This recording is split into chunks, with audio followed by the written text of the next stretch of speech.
बिस्मिल्लाहिर्रहमानिर्रहीम। अस्सलाम वालेकुम दोस्तों, आप सब कैसे हैं? उम्मीद करता हूँ आप जहाँ भी होंगे अल्लाह के फजल व करम से ठीक होंगे।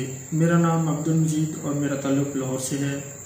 दोस्तों, आपसे वादा किया था कि जो नेक्स्ट वीडियो बनाऊँगा कबूतरियों का जो पीछा बाहर आ जाता है उनके इलाज के लिए बनाऊँगा।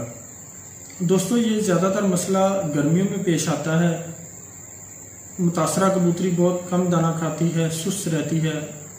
अगर इलाज ना किया जाए तो आहिस्ता आहिस्ता वो कमज़ोर होती चली जाती है और मौत की जानब बढ़ जाती है। तो दोस्तों, इसके लिए आपने सबसे पहले उस कबूतरी को बाकी कबूतरों से अलग रख लेना है। कोशिश ये करनी है कि छाँव वाली जगहों पे रखें जहाँ धूप ना आती हो। उसके बाद आपने 20 ग्राम अनार के फूल लेके आने हैं। किसी भी पंसार की दुकान से बआसानी मिल जाते हैं अनार के फूल, और उनको लाके आपने पीस लेना है।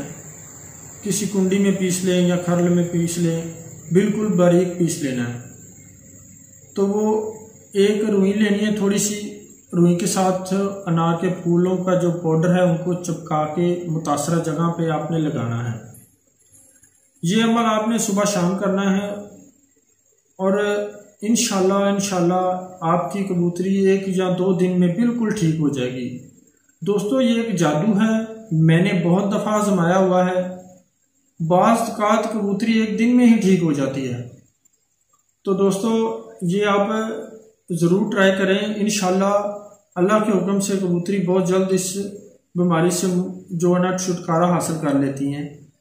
तो आपसे गुजारिश है कि मेरे इस चैनल को सब्सक्राइब करें और बेल आइकन को दबाएं ताकि जो अगली वीडियो है वो आपको सबसे पहले मिल सके।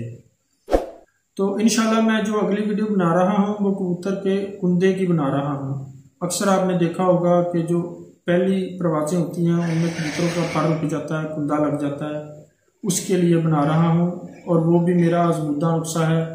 तो आप सब दोस्त अपना ख्याल रखिएगा। इंशाल्लाह अगली वीडियो में मिलते हैं। अल्लाह हाफिज़।